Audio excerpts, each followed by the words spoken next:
Great. Amazing. Okay. Fantastic. So it is fine. And we have some. I now need to see my audio. Welcome everyone that's watching online. Welcome everyone in the room. For a few minutes, and then we'll kick off. Just so everybody knows, we have some very interesting tech set up today because we've got people dialing in to present, we've got people in the room presenting, we've got people watching from afar, and we've got people in the room. So fingers crossed it's all working. But yes, I'll give another minute and then we will kick off. Fabulous. Yeah.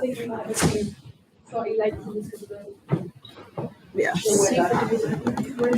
Yeah.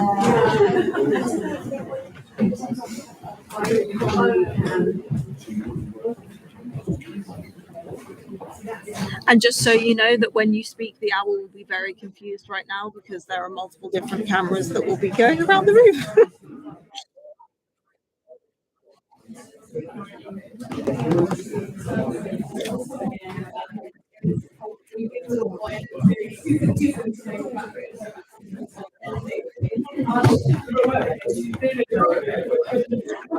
Sarah, will you just log on to the live stream just to that you can see?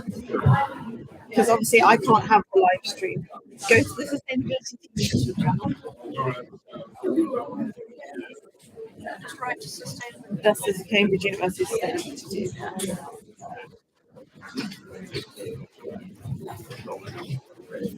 Yeah.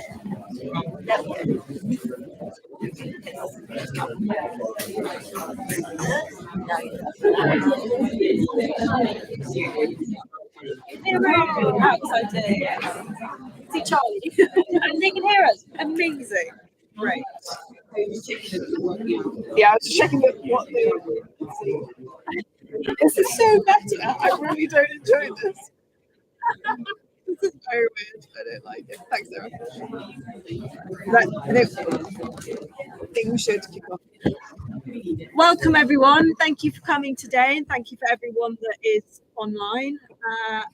This is our launch event for all of the sustainability teams engagement initiatives for 2022-2023.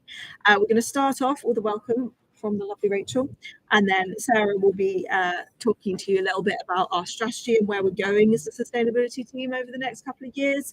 And then we've got a number of different presentations in the room and also by people from afar who are chatting about what you can do in these programs and how they run. We'll have an opportunity to have Q&A and then some networking and some nibbles after. So without further ado, I will hand over. At least I will try and hand over to Rachel. Fantastic. So welcome everyone. I'm afraid, much like the awards, you are stuck with me today. Unfortunately, Sally, our head of sustainability, is poorly today and so can't make it. So I'm jumping in at the last minute. So please do bear with me as I go through the slides because I've had no time to practice. So my name is Rachel Stewart and I'm the sustainability manager at the university. And what I'm going to do as far as talking to Sally's talk is just give a little bit of background and context before I hand on to our next presenter who's going to talk about our developing sustainability strategy. But we just felt it would be really helpful to take a step back so everyone's got a clear idea of what's already going on. And I think there will hopefully be there's many faces in the room, but there'll be new faces as well. Oh, sorry, that was the first slide. That was more welcome. Okay, so you may be aware we have our environmental sustainability strategy, a vision and policy that we're working towards at the moment. And sitting alongside that, we have sub-strategies around carbon reduction, around transport, and around biodiversity, and all working towards, at the moment, reducing our scope 1 and 2 emissions. And I will come back to that in a little bit just to explain it sort of more in a nutshell. So that's kind of the current commitments we have as a university. Next slide, please. So some of the current work streams, I'm not intending on going through every one of these in lots and lots of detail. We will send the whole slide pack out to everyone that's dialing in remotely and is here today, so you'll have all that information. But one of the sort of key things we're looking at is that decarbonisation of our operational estate, so the university estate. We are adding standards into all the construction and building work we do. So looking at where we're developing that estate, what we're doing with it from a sustainability point of view. Biodiversity is one of the areas that I lead on, looking at our operation in real estate and how do we work with nature recovery and nature in mind. How people commute and transport across the estate, people getting to work, is another key strand of our work. And we're really thinking as well about how we change behaviour, and that's a big thing about why we're here today. It's about how we get our university community on board, start that change of behaviour, because we can't do everything in isolation. We need the support of the wider staff and students across the university. And one of the key things that we're doing at the moment is actually measuring our Scope 3. In a nutshell, just to kind of explain in layman's terms, Scope 1 and 2 emissions are talking about what we have control over, so it includes also our utilities and our purchasing agreements, but it's what we can influence directly and we have direct control over. There's a huge number of other emissions that we don't have that same level of control. To know what they are, and then we can actually start to look at how we can commit. We have Kat here who is actually delivering that piece of work at the moment. So we get our own house in order, and then we look more widely so we can do as much as possible. So Kat's leading a piece of work to look at that. Next slide, please. Collaboration. I talked about that at our Green Impact Awards as well earlier. But that collaboration on all different strands of engagement that we're working on with other areas of the university, so for example, Cambridge Zero, which is our public-facing climate programme. Also, expert panels, for example, ecological advisory panel. We also have a carbon offsetting working group set up that seems alongside that to look at how we can mitigate for those emissions that we're not able to stop completely. We are in the university, so sharing our learning is really important. We're very data-driven, set science-based targets, and that we collect that information. We've done the same from a biodiversity perspective. We have a map of what the university state looks like. So we need to be really data-driven and really evidence-based in everything we're doing from a sustainability point of view. Next slide, please. And this is the framework in how we deliver that. We here have Ian Leslie at the back there. Sorry, you didn't know I was going to put that there, but who is the chair of our Environmental Sustainability Strategy Committee, and that's the glue that holds everything else together and how we get things done at the university. We have a variety of different subcommittees that feed into that main committee, whose main aim and responsibility is to deliver that environmental sustainability strategy and vision, and that then feeds up to the University Council and the University Board. Through ensuring we get things agreed at that high level, that's where we can really make a difference and get things done. We can pull back the actions we're doing at a more grassroots level to say, no, that's embedded in our strategy. It's something we're committed to do as a university. I talked about data. Reporting is another really key thing for us to make sure that we're really robust in the data we're collecting. We have all of our environmental sustainability data assured. My family is the first university to do that. Is that correct? So, yes. And on that basis, we last year won the Green Ground Award for reporting with impact because of the robustness of our reporting processes, procedures, and the data collection assurance that we do. And each year we publish reports online about what we're doing and how we're reaching those targets that we've set. This actually is my favourite slide of Sally, because that bit in the middle is why we're all here. We cannot deliver on the scale we need to deliver without engaging our university population really broadly. We need the resources to deliver that, so whether that's staff time commitment or budgetary implications, we need those high-level strategies that say this is what we're wanting to deliver, and we need from the top down that's embedded within what the university wants to deliver. Environmental sustainability is up there as a key priority, which it is. But all of that sits around the rest of the university community being involved and engaged, and that's why we're here today, to get people on board with our engagement initiatives. I think I've already talked to this one. I'll move on to this is my last slide, isn't it? My last slide, which is just giving a bit of a flavour of all of those different opportunities to get involved. Those of you that have been to this kind of launch before have been very aware that it's been very focused around one of the workshops what we're wanting to do is for people to get involved in all of our sustainability. So with our partners like Cambridge Zero, our lead team, Martin's going to talk to later. We've got staff becoming sustainability champions, so they're key people within departments that are championing all of these strands of works. And we've got a few new strands of work that we're going to talk about as well today. So we've got a really good variety of different staff and external providers that are helping support delivering all of that engagement work. What I'm going to do now is hand on over to Sarah, who is leading all the work around developing our next sustainability strategy. I hope that all made sense. That was very off the cuff and last minute. But welcome along.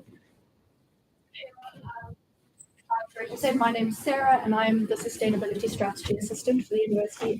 As Rachel pointed out too, I'm filling in for Sandy today, so please bear with me. But so basically what the university is wanting to do is develop a broad sustainability strategy. So Rachel mentioned the previous environmental strategy, policy and vision, but this would be more broadly sustainability in all aspects of the work. So the university's current mission is to contribute to society through pursuit of education, learning, research at the highest level, at the highest international levels of excellence rather. So through pursuit of this mission, the university is well positioned to inform and drive the transformational change that we think is required to deliver sustainability challenges at scale.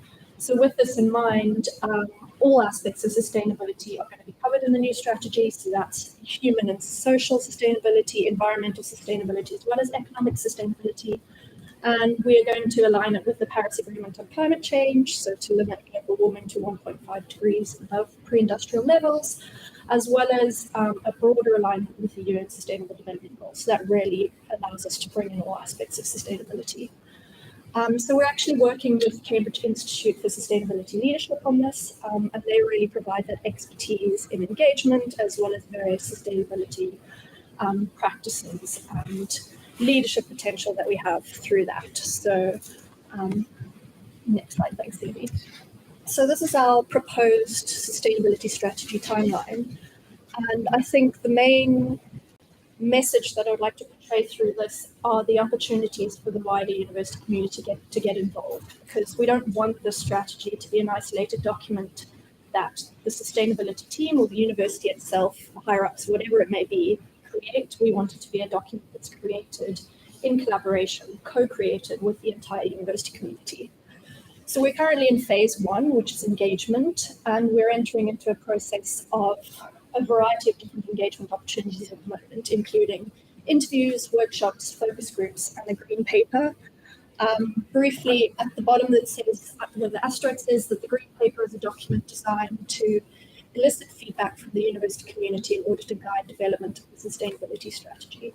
So just to sort of unpack that a bit, it's being designed as a document that the sustainability team and CIS are putting together with our initial ideas on what a sustainability strategy for the University of Cambridge should look like. And the point of it is to get feedback from everyone here and everyone in the university. So students, staff, external stakeholders, we want to hear what everyone thinks. If they agree with what we're proposing, if they don't agree, any ideas, and pinpoint excellent, best practices within the university, things that we can all include in the strategy and make it better. So that's all happening in Michaelmas term now. We'll then go into a period of analysis and drafting of a strategy, which will then need to be taken to committee, general board, the sort of governance structures of the university for approval. We then enter a phase 3, which is consultation, and this is another important point where the wider university community can be involved.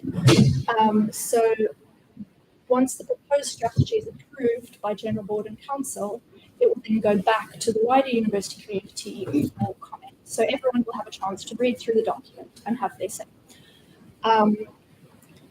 Then a whole sort of another set of analysis and amendment and publication in early Michaelmas term 2023. And I won't say much about accreditation now, other than it will involve very clear governance structures, accountability, and transparency. To the microphone. Sorry, that's one. That was a bit delayed.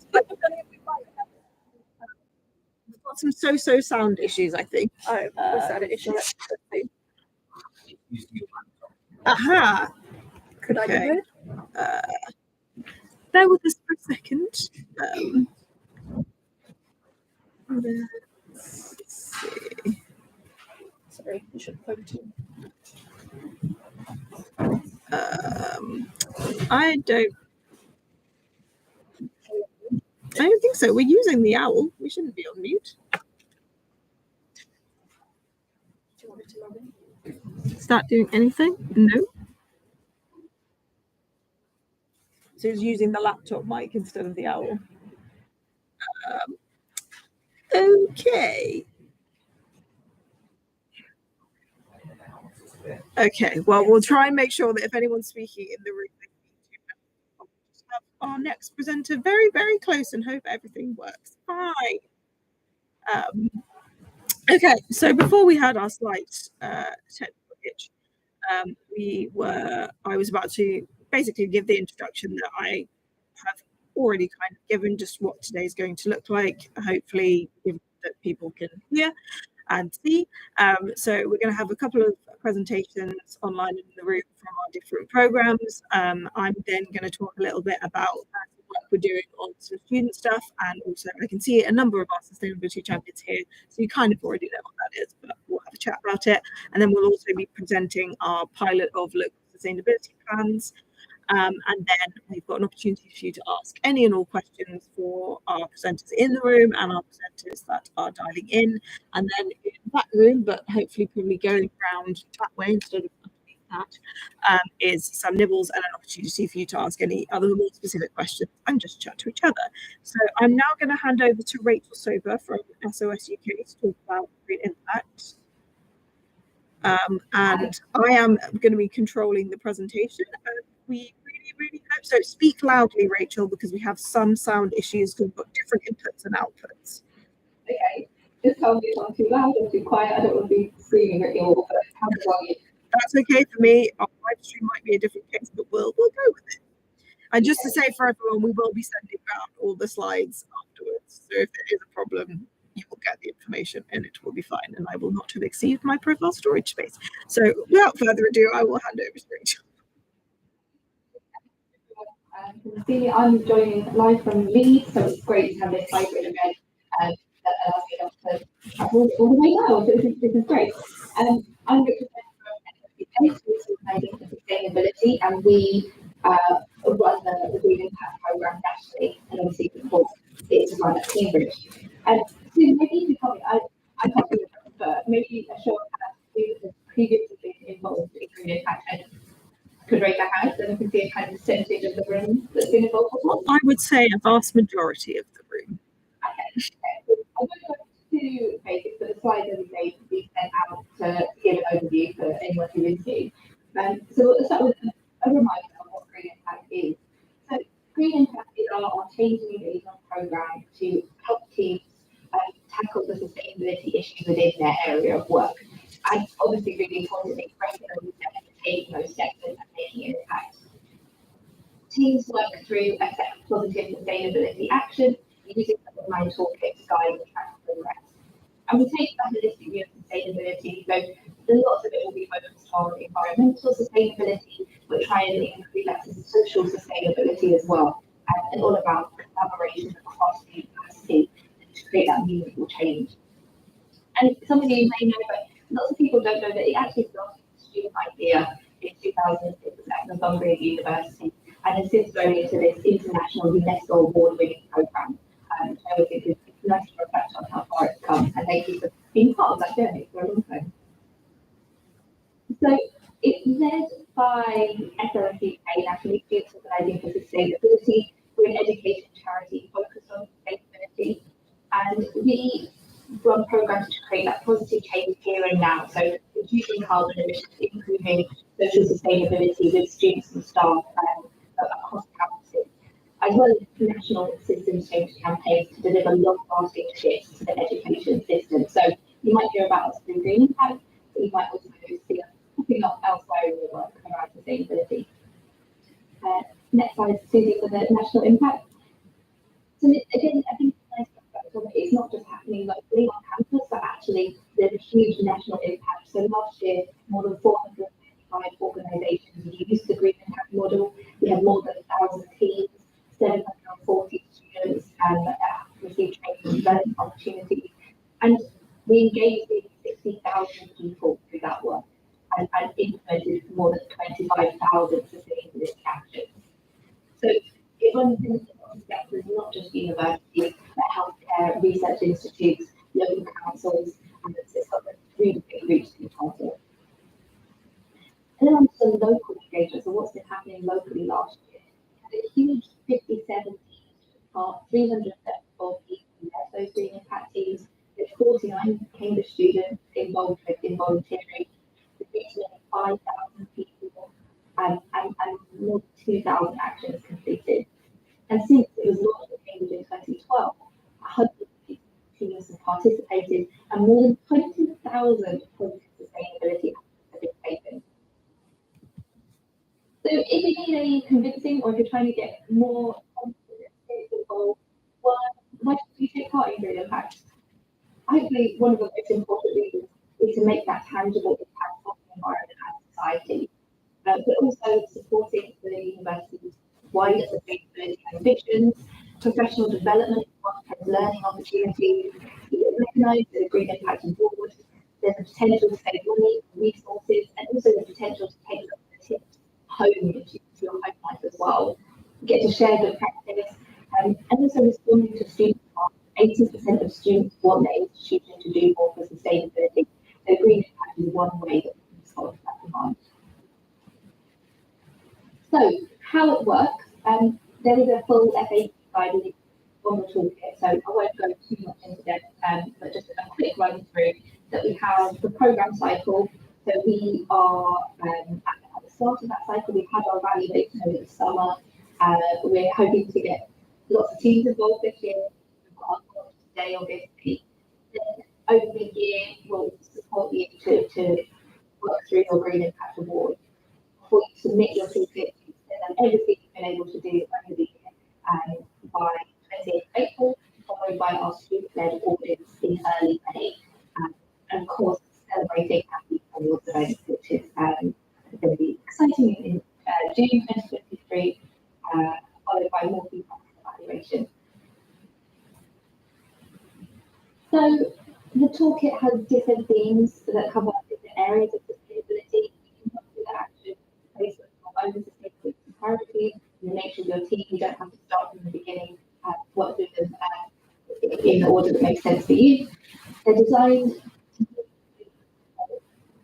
in your team, the wider university and the wider community. The online toolkit, so some of you will have taken part for a while, you'll know that we are currently developing a new toolkit software. It's not quite ready for this year's cycle, but any feedback you've already provided will still be built into that development phase. So thank you for any feedback you've already shared. But yeah, for this year, we've got the online toolkit linked to the different tabs to help you know where to start and what to aim for. On the toolkit progress slide, hopefully is on the screen at the moment.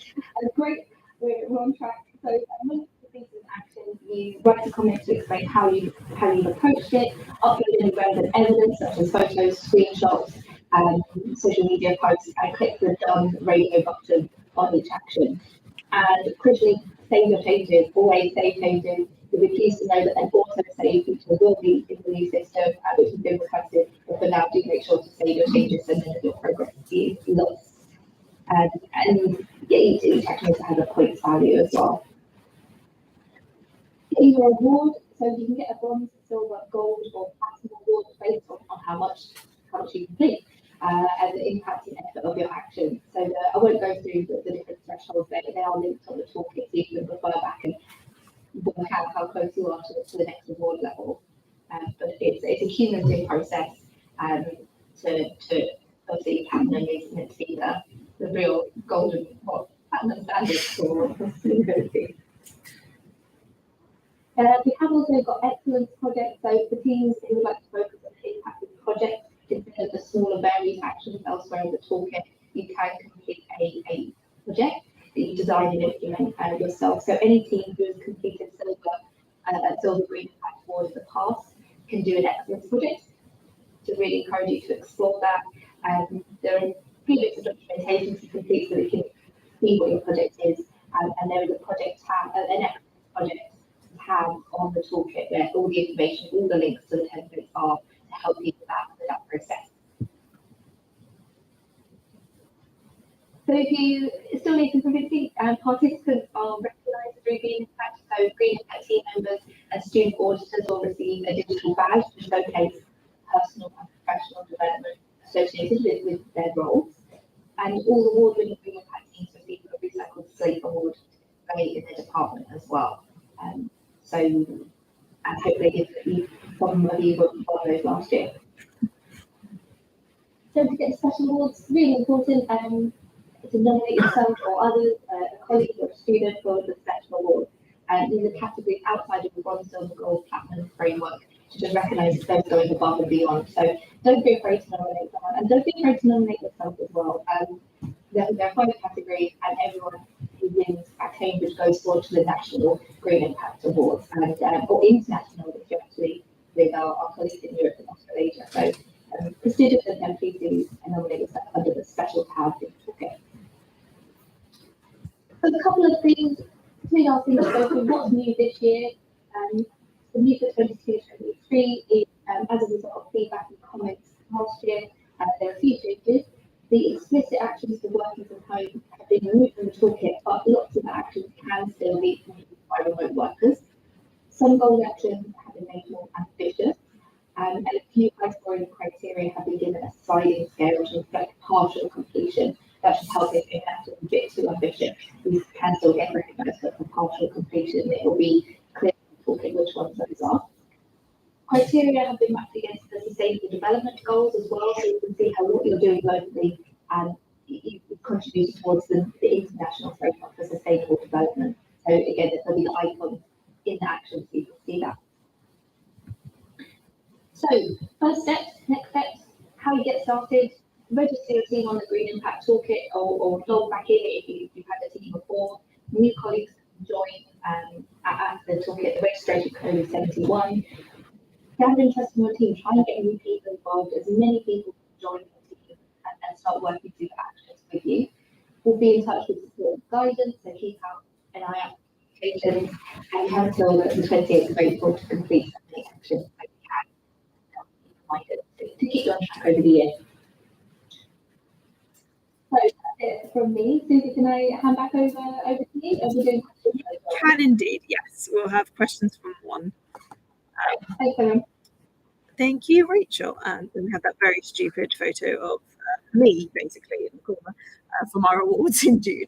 And now I'm going to hand over to Laura from the Wolfson College Sustainability and Conservation Hub to just have a quick chat about what you can achieve with Green Impact. And yes, I think if it works, if we stand right in front of my laptop. Thank you very much. So I'm Laura Jeffrey, and I'm the librarian at Wolfson College, and I'm here to represent the whole of the Green Impact team, which is primarily composed of staff members, but I'll be talking a little bit how we've managed to engage everybody across the whole college community. So I was new to Green Impact last year because I was new in post, and it was very clear to me that there would be an expectation as a head of department that I would be involved in Green Impact, but also that I would want to. There's a real culture of excellence around sustainability at Wolfson, and this has been evidenced by us achieving 3 Green Impact Awards previously, but also an Excellence Award for the Living Labs and also Student Leadership Award for Charlie, who's here in the audience as well today. So there was real ambition in the college and within the team to go for platinum last year, which we were delighted to achieve. So how do we do this? First of all, within the college, we think as one.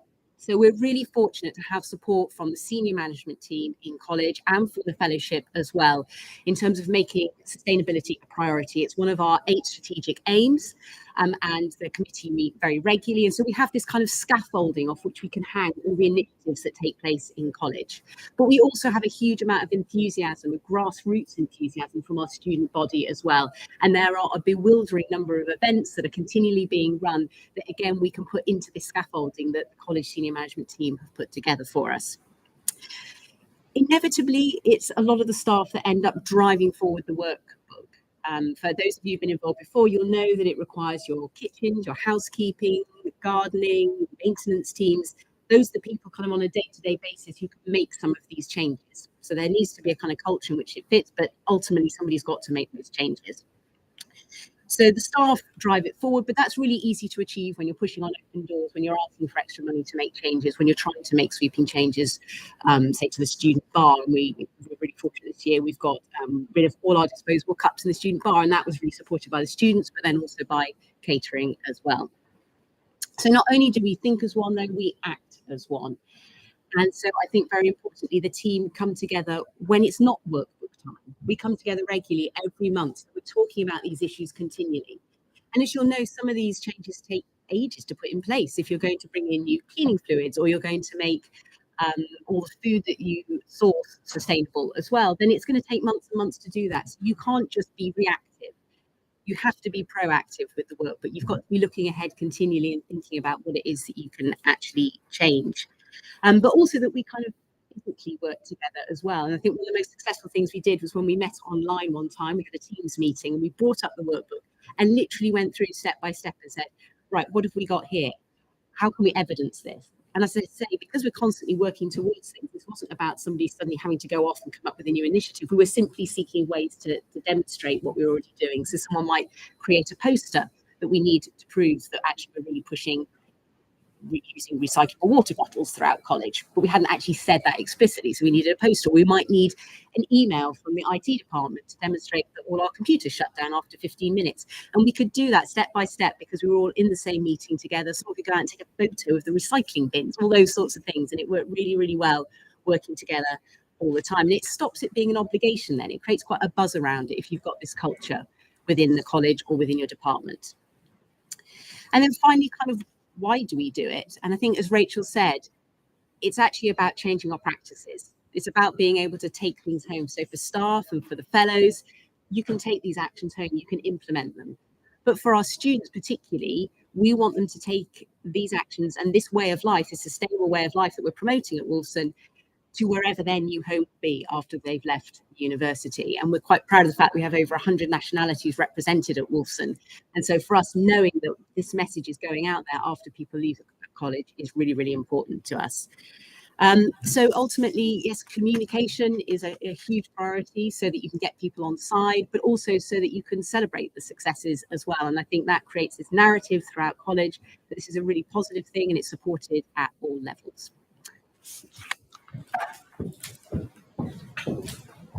Thank you so much to Laura for that great presentation about what you can do with Green Impact. So now we're going to pivot slightly and talk about one of our other programs, which is LEAF, and hand over to Martin.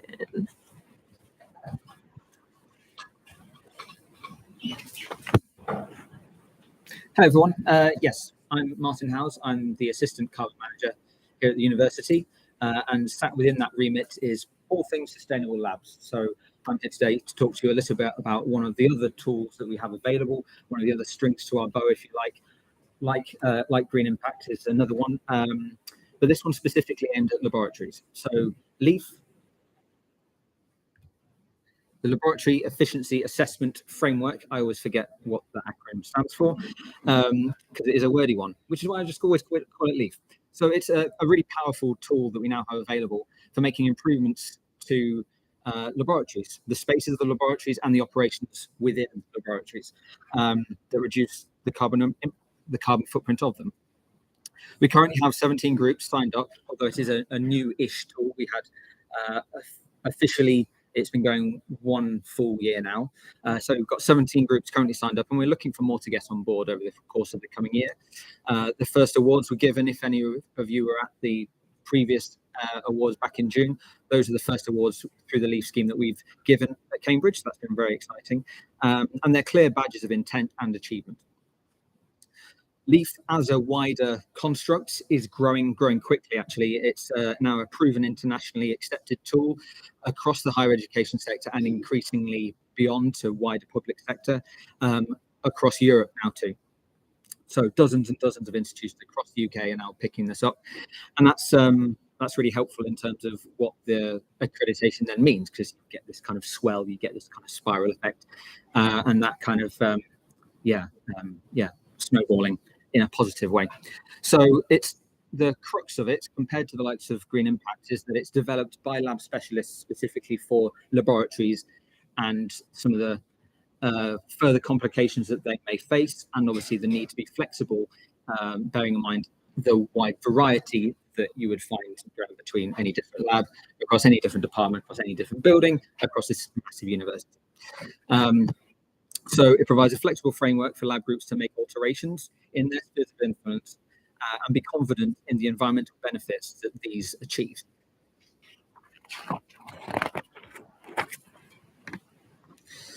So in terms of the nuts and bolts of how it operates, it's actually quite similar to what Rachel was saying about Green Impact. It's a group works towards a level, submitting a workbook, they're audited. At the moment, that audit is done by myself, so there's nowhere to hide. And then hopefully, successfully, they will achieve that level and they will receive the award at the end of the year. However, unlike Green Impact, it's up to you on when you do it. You can run through it throughout the year, whenever suits you, whenever, say, if it's best to work within term time or outside of term time, this tool is flexible to that, depending on the lab, whether it involves lots of students or it's kind of separate from them. It's whatever fits is what you should go with. But regardless of when you receive that accreditation, you will be celebrated at the annual awards as like a sweep. So even if you were to receive your award next week, you would be invited back in June. So the tool itself sits as on another online portal.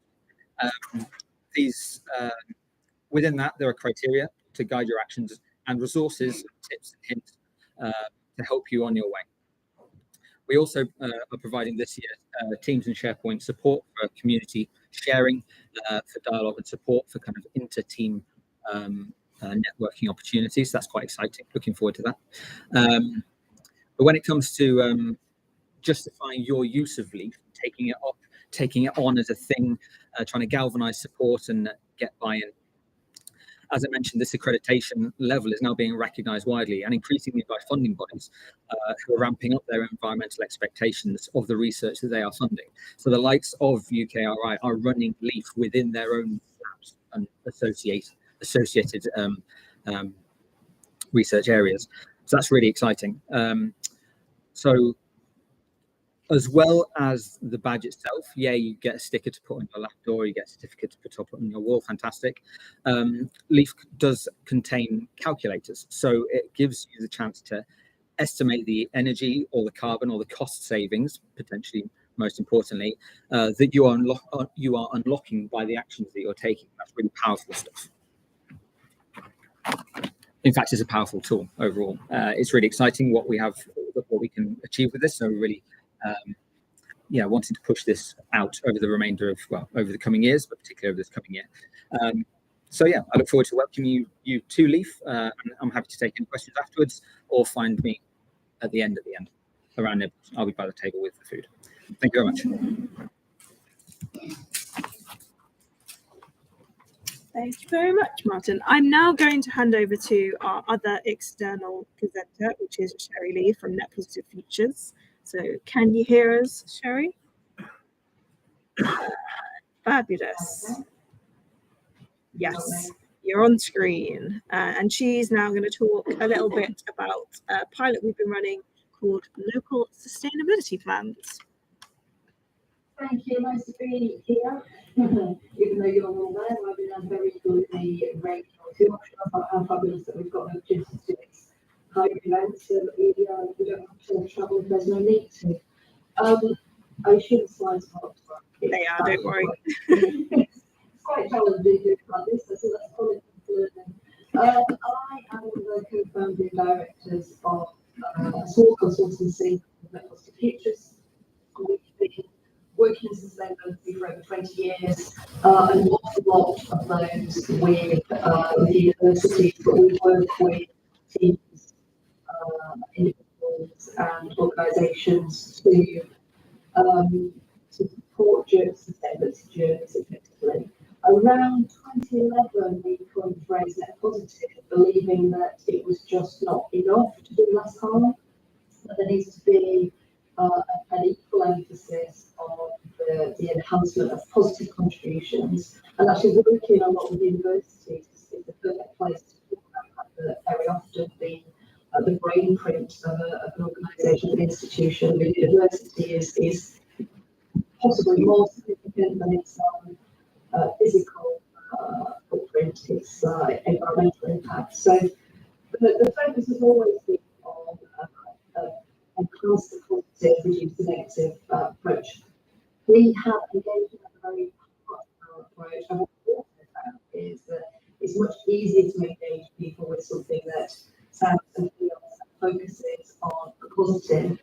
So we use that as a way in, really. It's quite niche. For the being told what not to do, people want to be excited and engaged by the opportunity for positive contribution, and if that's the way in, they can come to understand the need to use the negative impact. So it's not about avoiding that, it is just about being very holistic, and we've always taken a very holistic approach. When we work with teams, what we really do is working out how to embed sustainability. So we use the next graphic just to talk about what it actually means, what it looks like on the ground to embed sustainability. How do we help take teams, organisations, individuals from a strategic ambition to something that's a bit more manageable? So we've become really familiar with the challenges around sustainability, climate emergency, and the global emphasis on the sustainable development. And more universities and organisations that we work with have now have strategic commitments. And the work of organisations like so however many years, and I've seen that grow from the very start, because there's all sorts of grassroots activity.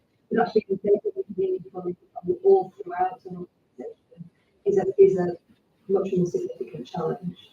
So we tend to work with organisations, with teams, with individuals who understand what the big picture is, what the commitments are. We want some help translating that into the practical actions that they can take. And those actions that they can take depend on who they are and what their impacts are. So there's quite a lot of nuance involved in it as well. So the strategic tend to be big and bold by their nature, and the grassroots activity is broad and engages in lots of different ways, which we've already heard just a few examples of this afternoon. But what does the piece in the middle look like? How do we unpack it so that it really begins to be built into process and practice, that there's no clarity around who's doing what different roles are, rather than taking that kind of one size fits all approach and expecting to fit the So the conclusions that we've learned an awful lot over the last 20 years in sustainability and with engagement and with lots of teams. And we're attempting to put that really. We believe that the collective endeavour requires very clear communication, and that it's that everybody has a role to play, but that those roles are different. So we're trying to support the gap that's often left in that middle piece. And obviously we've created another tool for the purposes of delivering that. But we're trying to develop something that's much more tailored. So we've been developing the content for our sustainability team as a starting point, with the sustainability ambitions and the priorities of the sustainability team, and also with others kind of adjacent to the sustainability team, but parts of that broader collective endeavour. So teams such as your procurement team, who are already delivering significant programs to embed sustainability within the procurement processes, and Cambridge Zero are looking at that intellectual leadership piece. What does it mean to be thinking about sustainability as part of your public engagement, part of your teaching, learning, research? So going beyond the sustainability and looking right across the organisation. So we've been creating something that's very Cambridge specific, very much tailored to your strategy, and the plan is in a period of time between strategy strategy. So that is why we're testing what is the right content. And we're doing that by with some coordinators within teams across the organisation just to test the approach. So they've been testing the actual software, which has got three really simple selections. First is tailor it to their context. So in the pilot, we've got academic faculties, support services. So what's their area of work? We have to identify the things that they're responsible for, so that we can differentiate the content that's presented. So instead of being given a big list of everything that they could do, we try and narrow that down for them. So if they've got labs and servers and fleet, for example, things that we know are specifically impactful, we can tell them for them around those, around taking action for those elements. They then explore their impacts just to take that further, so they then get involved in the tailoring process. They can select from the areas that they think are really resonate with them. So what are their key impacts? So they take some responsibility for creating their own plan. Again, rather than being given something to respond to, they create that. That co-development is quite important. But they're suggested rather than mandated. We want engagement that's based on an understanding that this is a collective endeavour, that they need responsibility for delivering sustainability in their area, and that this supports them to do that rather than dictates what they should be doing. And then they are encouraged to take legal action that's related to the programs and priorities of the sustainability team, of those other external external to the sustainability teams that I mentioned, procurement, etc. And recruit to those initiatives that the team are already doing, the green impact, etc. But with actions that are perhaps just more linked to policy, process, and practice, so to encourage that engagement with the teams. But for quite a while, green impact teams have been identified as a challenge. So there's lots of activity on the ground that links to the strategic intent that fits in the middle is missing. So we hope to be able to complement and block some of those challenges with this new approach. So we've been running the pilot since around April time in clinical and English, the library and the investment office. And they've provided a coordinator to support that we've supported to create a local sustainability plan for their area. And then we're using their interaction and feedback to present a report on the plan of activity SSC in December. And then assuming that is approved, rollback would be something that will launch next year alongside the new sustainability strategy. So it's just a taster of it with what might come next, and I'm going to answer any questions that possible, because it was just starting to talk about what we're working on. Handing back to you, Susie. Thank you so much, Shirley. And yeah, as Shirley has said, as Rachel said, if you have any questions about that, we will have an opportunity for that afterwards. So I'm now just going to quickly touch on two other programs that we have. So obviously we finally renamed our Champions Network to Sustainability Champions, which was previously our Environment and Energy Coordinators Network. I think most of you know what they are. They're a network of a lot of you who are across the university being our key contacts and kind of proliferating out some of the programs and the day-to-day practice of the sustainability team, which then in turn helps us then support our strategic objectives and our goals. And I think the role description has broadened a little bit recently, so it's very welcome for students also to be sustainability champions if they so wish. However, it has been primarily a staff network up till now. It can be in your departments, there can be multiple of you in your departments. It really depends on what your capacity is and who wants to get involved, because we never want to shut the door to people wanting to be involved in sustainability. And if you are sat here now and saying that you would love to be a sustainability champion, all the information will be sent out after this presentation, but you can basically book onto an induction, which is given by me, which is basically me giving a bit more description about the role description and what we offer.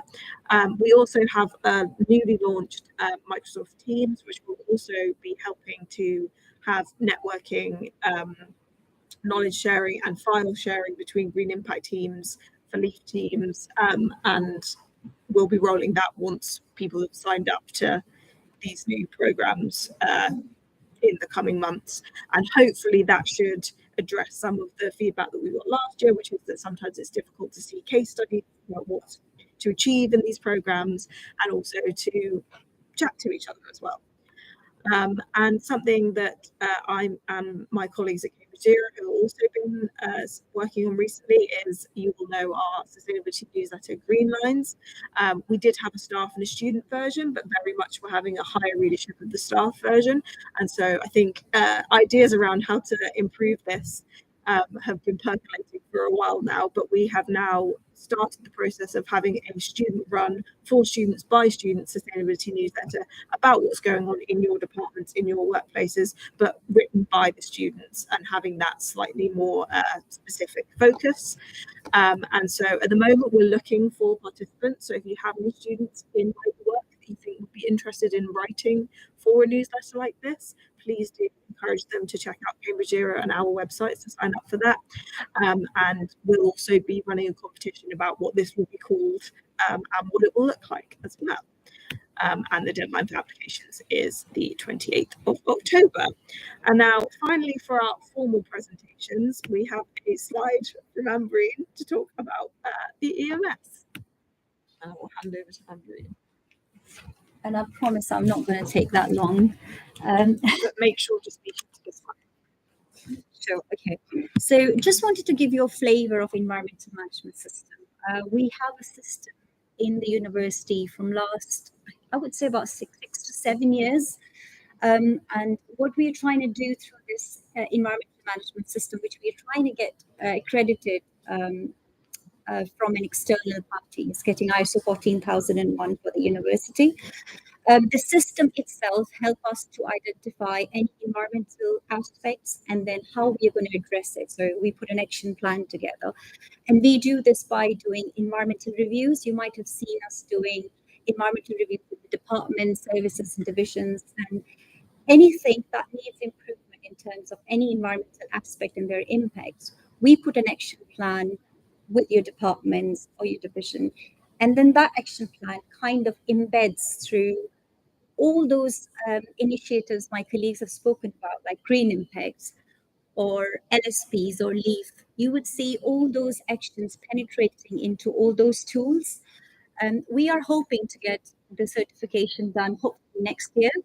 And this will help us, and it's already helping us in making sure that the university is complying with all the environmental laws that we should comply with. So we list them and we proactively monitor them in terms of any emissions into air or the wastewater that we discharge. All I would say is please look out for us coming out to you, doing environmental reviews and working on that action plan with you. And yes, I'm not going to go in detail about what this cycle is about, but these are the elements that we are trying to cover through the environmental management system. And yeah, any questions, please ask me towards the end. Thank you. Yeah. Well, thank you to you all for concentrating during our presentations. We've now got some opportunity to ask any questions that you have. What I will do for microphone and also for those that are watching online is that if you have a question from the audience, I will then repeat it and then we can hopefully go from there. So I'd like to also invite my co-presenters to come and stand up here just in case anyone has a question for them and so they can answer them if they do. And it's absolutely fun. So I guess first things first, does anybody have a question? start. Yes. I missed the beginning, so I hope I didn't miss this, but just how widespread are those speaks? Are they in most buildings or most labs or So we had a question from the audience about how widespread these schemes are. So I guess I can give a very brief overview and then my colleagues can jump in whenever. So last year we had 44 green impact teams that achieved 43 unique awards.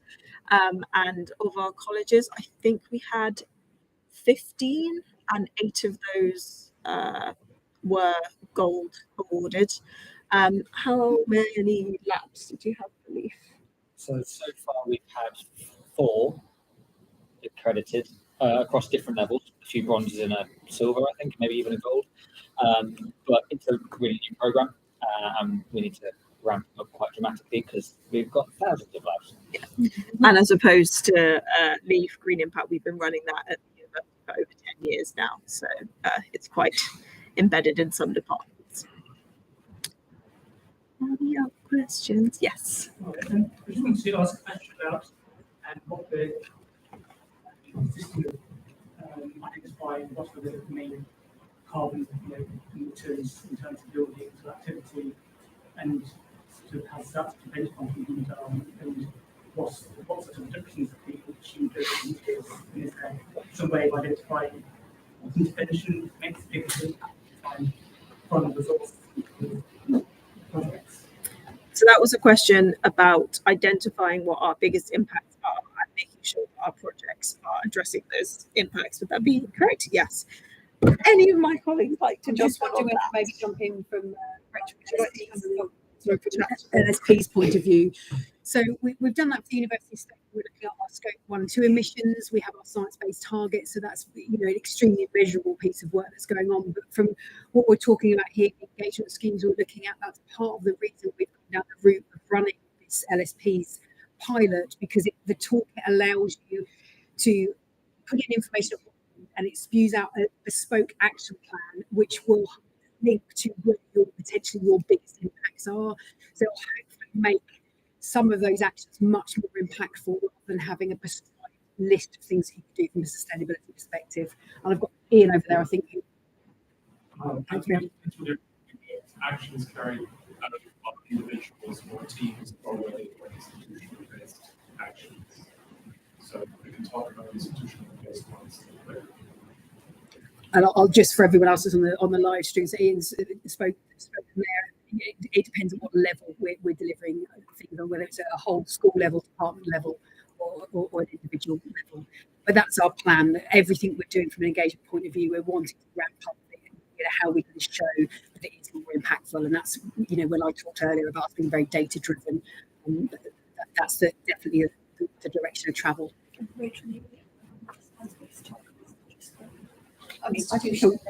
I can add to that and just saying, so we have previously had science-based targets developed for scope 1 and 2 emissions, and as Rachel alluded to earlier, there's some work going into developing science-based target for scope 3, which Kat's been working on, and that work involves a baselining of emissions within the whole university and how we can then create a science-based target which allows us to reach a level of carbon emissions or net zero or absolute zero, depending on what our target is. So currently our target, well, it's on the website, it's to reach absolute zero by 2048 with an aspiration to reach by 2038.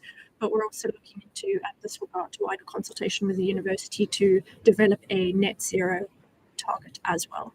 So you can look specifically on the website to understand a bit about the science-based target, but there has been that sort of baselining work for emissions within different aspects of the university's value chain. The only thing I would add to that is that in terms of if you're looking for progress to date against those baselines, it's all within the annual reports that we create each year, available on our website.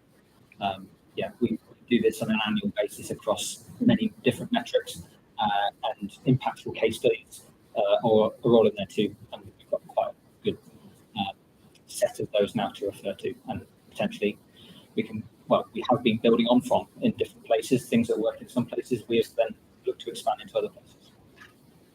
I think we can make sure we do actually, I'm just thinking the presentation, we'll add those links throughout I think just help signpost the website. Yeah, any and everything that we've mentioned today will be sent out, how to sign up, where the information is, opportunities to ask more questions and to get involved. There are a myriad of many. Yes. Hi, Stephen Lake from Faculty of Education. Thank you for the presentation today. It's really interesting to see it all come together. What I'm struck by in particular is the shift from environmental terminology to sustainability terminology that's moving across the university into many different forms. But I'm wondering why the personnel department isn't represented in the university, because I know sustainability is a contended definition, or it's contended definitions, but social well-being, like human thriving, if you like, is part of it in some descriptions. And aren't seeming to be paying much attention to the people that work within the university. So I'm thinking in particular of strikes that happen, pay disputes that happen, terms, conditions, all of those kind of things get wrapped up. I'm just wondering if there's any effort or thought to start to include those kind of intentions as part of the wider sustainability position of the university, and not being so heavily just on the Yes. So just to sum up that question there, it was a question about the move towards discussing sustainability more holistically, rather than just primarily environmental sustainability, and how the university, or if the university, is looking to address that in terms of the work that we do.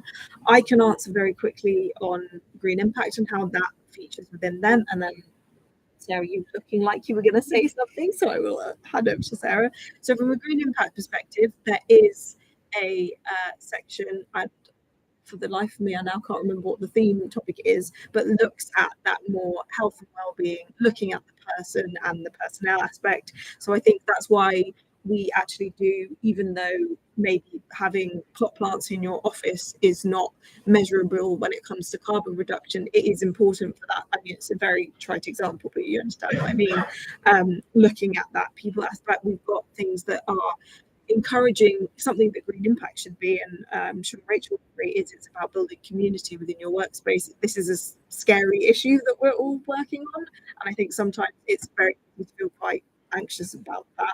So building that community is something I think that we also try and foster within Green Impact, Sustainability Champions, LEAF, all of our programs that we run. And there are, as there has been in previous years, sections of the workbook that we really do hope reflect that and hopefully give you support and resources to work towards that. Yeah, so as you rightly said, we are extending out the strategy to be more broad than just environmental, which is sort of the primary focus for the strategy, policy and vision previously. So, okay.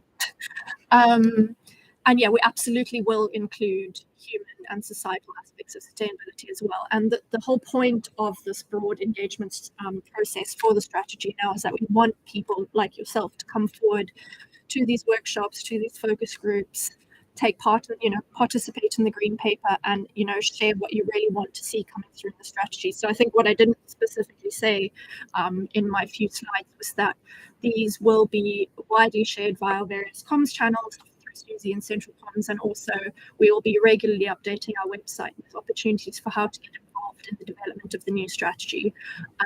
So please, everyone, do have a look and come to these various events, because we absolutely want everyone to be involved. But just to very simply say, yes, there will be a focus on humans and society, and it's not up to us to decide what that will be, but everyone needs to contribute to what they feel will be valuable within our new sustainability strategy. No problem. Thanks, Sarah. I think that was put very well. Yes, of course, Sherry Lee. Go for it. That scared me a little bit. I'll go with it. Important points, it might just be worth me sharing. So I think it's the first thing is that there's very often, this is no criticism, there's very often a tendency to be more covered. The focus of the LSPs is very much that you focus on what's within your team's skin. But equally, every team should be thinking about what their unique contribution is. And a team like HR personnel, those teams that are really big teams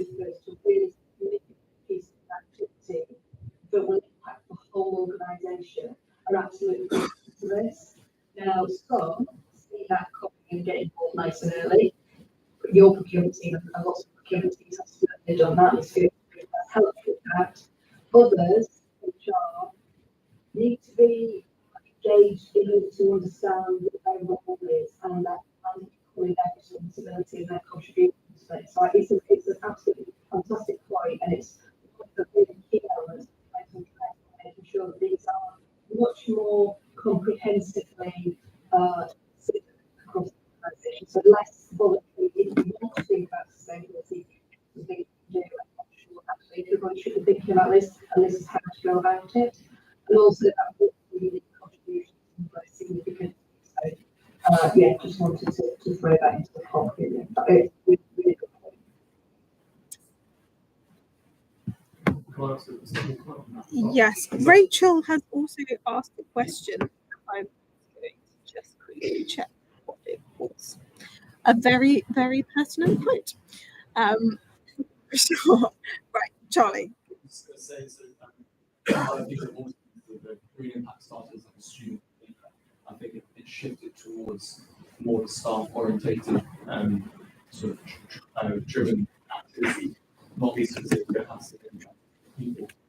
Also, personnel of the fact that you come into a new role in a department, it's something which is an expectation as part of the job description. One of the difficulties is that because job descriptions are taking a bit of time for the old person, the previous person to go, there's an element of like how you have to change the job description through. So green impact is a way that we've been using it also to try and get that change while people are in their loss. And so then when that role concludes and move on, you like to think we have the collective 5% of their time that they're only deciding on. So just mentioned the green impact is like green impact is a means to an end. And if you can then use green impact in your group part to show that there's an interest and drive there within the personal HR, that would also be a really good idea. Thank you, Charlie. Question from the back. The work that this year is removed the actions around working from home. As a university consultant on hybrid working policy and this sort of in expert working, I wondered how it's accounted for, whether it's accounted for this is I asked from my context because I'm working with DUIS and we are so largely working from home, so we find it very difficult last year, even with us working from home, is to have a So the question was about the decision to remove specific actions, and I can see Rachel has her camera on, so I will also hand over to her on this.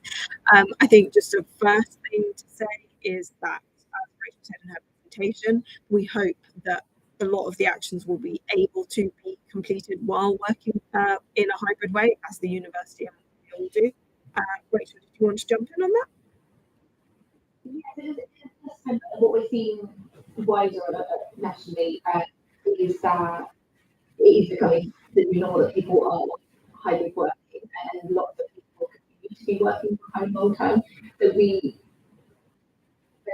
are seeing those specific icons being removed because it's not, we can only do these kind of 15 actions out of the 200 in the list.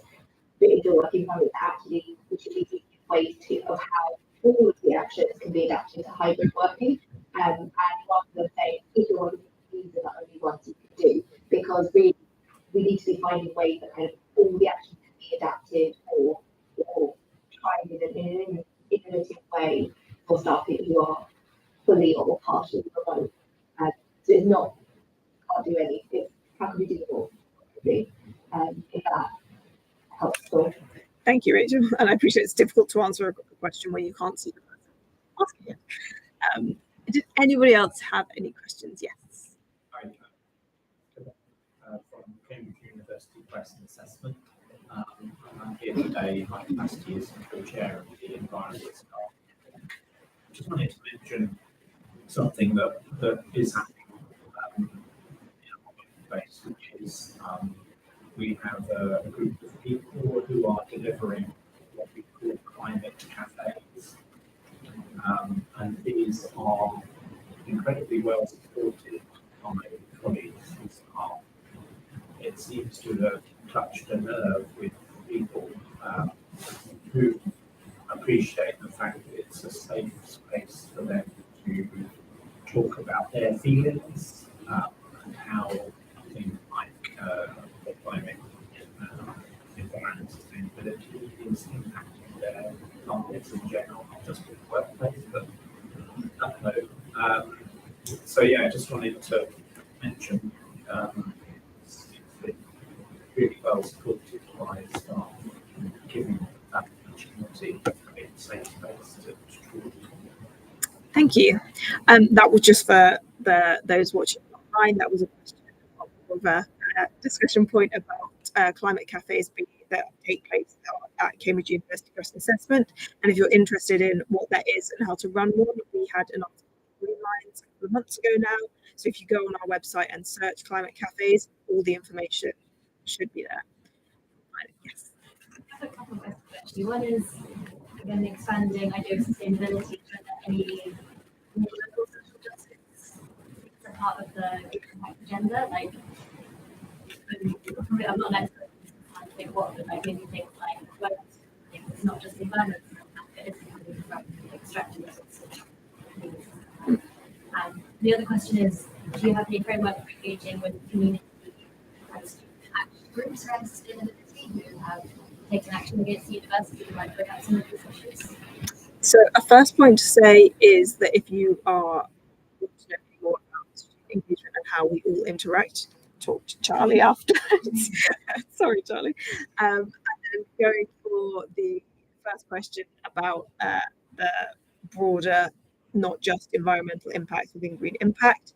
I think something Rachel said is that this year they're all mapped against the Sustainable Development Goals, so it's not just that environmental focus. And then, did you just want to say something? Cool. Yes. And what was the other bit? Oh, was it how to engage with the wider student body and how that is there? The university are just against it because that's me because like campaign on environmental issues, and whether there's any avenue for conversation, because a lot of it just feels like all the shouting. Do you want to answer from a strategy consultation point of view? Or Charlie can, do you want to pop up here so people can hear you? Yeah. Sorry, I get so confused. I work at Wolfson and work with Zero to student engagement administration and things. And yeah, definitely a really important point. And I think one of the things that we're really trying to figure out at the moment is how to do that in a way that is constructive for everybody. And one of the problems that's come in the past, and I think everyone feels this, is that it's like you say, it's a wall and it gets shouted at, and the people on the wall feel that they're sort of in a very defensive space, and then the people in the room who are doing the talking feel that then the avenue is just a sort of talking shop. And so we want to make sure that when we do kind of get to the point of having those conversations, they're constructive for both sides. And obviously that just takes quite a lot of making sure that we're figuring out and doing that properly, because it's sort of there's only so much you can say, come into this room for this discussion before, if you keep doing that and it's not really going anywhere, they just stop coming. And so a lot of the work we're trying to do at the moment is just trying to give a lot of thinking around how we do that in a way that makes sense. And the really good news is that there's a student engagement team starting to grow in Cambridge Zero, and a sustainability team, and we're doing a lot of conversations behind the scenes to make sure that we're aligned in what we're doing. And so, yeah, sort of watch this space, essentially. That's what the answer is. But in the long term, we do really hope to make sure that all the stakeholders at the university are communicating. Could I very quickly plug Cambridge Resilience Web? Something that's really, really helpful for everyone around the university. So just have a little look at Cambridge Resilience Web.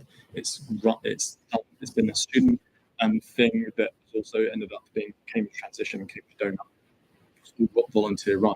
And essentially, we've mapped the city and mapped the university and all the sustainability and social justice groups that we could find. If you find that your group isn't on there, let us know and we can add it on there.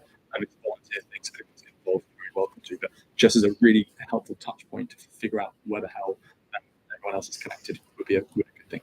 Thank you, Charlie. And sorry to, yeah, definitely we'll share that. I think we also have that on our website as well. Anybody else have any more questions before I let you have out the crisps? Yes. I don't know if it's the right form, but it's a good opportunities. So I have a question about the current travel consultations that are going on. So I just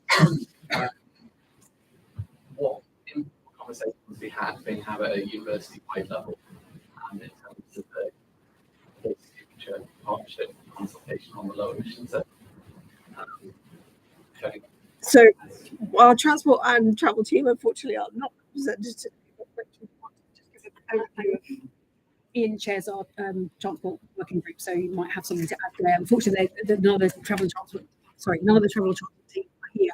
We do have Jess Cunningham, who her sole role is to work within all the framework of the Greater Cambridge Partnership and all the consultations that are going on for that. So she's the person within our team that brings that all together, and then the transport working group sits oversees all of that work. I don't know if there's anything, Ian, you want to add. We are responding to them, in the background. I think it would be wrong to suppose that the university is going to come to you respond. It will come to a view, but that's why the travel survey we did, the student travel survey is very important. Yes. We have said please respond as individuals. But almost with anything involving planning around this, there will not be a faculty from this. So, we have to be. We will have a few, but I think it's more important for So just for the live streaming, is there will be a university view that goes out, but also we're encouraging individuals to make sure that they put their views in for all the consultations that are going out as well. And within the news, sometimes we will have news articles from the sustainability team, which will add links into those consultations as and when's appropriate. But yeah, it is something we're involved with. Any final questions before we wrap up today? Yes, go for it. Are these schemes the only thing that UK College is sustainable, or is there like a wider policy that's compulsory? So we ostensibly, our remit sustainability team is the operational estate of the university, but by a lot of our work, we definitely work with the colleges, so colleges' green impact teams, and a lot of the work that my colleagues do also are helping colleges be more operationally more sustainable, but obviously they are their own institutions. But we also have the Green Officer Network, and I point to Charlie again because he's instrumental in helping facilitate that from the university side. And I think the really annoying answer to that is it depends on the college. And I think it's a wider question to ask in college, but we are increasingly all working together. I hope that answers your question. Sorry, one more question. Absolutely fine. It's about land management. It's part of grounds and college gardens. Yes, and something that Rachel might be able to add about the report. Can do. So she put a lot of work strands that we all work for the university, and then once we have, I'll talk to the Biodiversity Action Plan because that's one of the areas that I cover.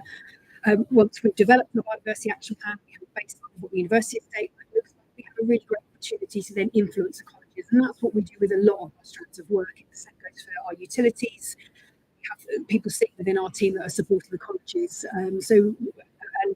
Our head of section will sit on the versus environment subcommittee. So there is a lot of talking and influencing going on, obviously it's the university. You mentioned about the college grounds. We're just next week going to the versus environment subcommittee.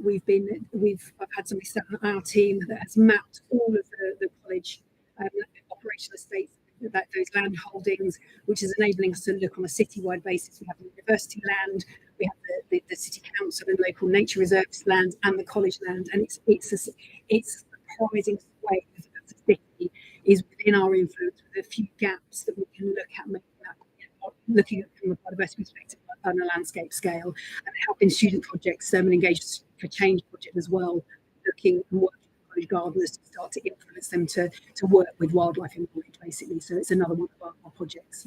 So look out for that. That will hopefully be big. There's a shorter version that we're hoping to publish online at some point in the next month or two. Yes, on the back. Is there a plan for wider university owned land? Because I'm aware that lots of colleges are major landowners, not just in Cambridge, but in the whole of the country. It would be really reassuring to know that there is a strategy for that we are feeling responsible not only for Cambridge, but also for the land that we own elsewhere as well. So that's kind of a broader we. We have a biodiversity action plan with universities operational in rural estates. That includes the University of Farm and the Mazzini Estate, and we're working towards delivering on that biodiversity action plan. We're at the first stages with the colleges. The first piece of work has only just happened, and that's the baseline that I've talked about. But there are aspirations, and it's that's not within our sphere of control, but it's certainly something we would potentially want to be influencing.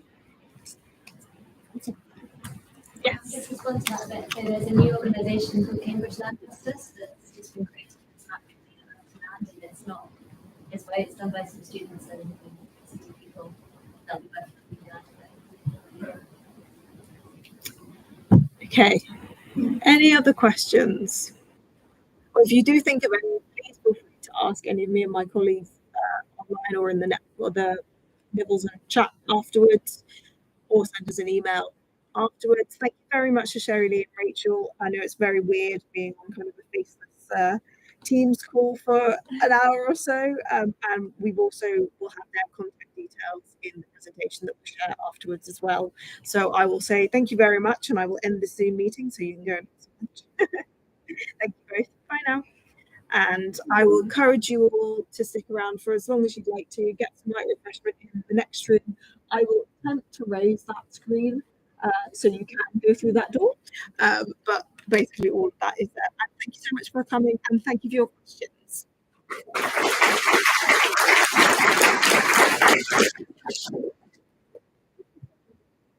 Have another round of applause and thank you to Susie, who has organised the whole event, all of it.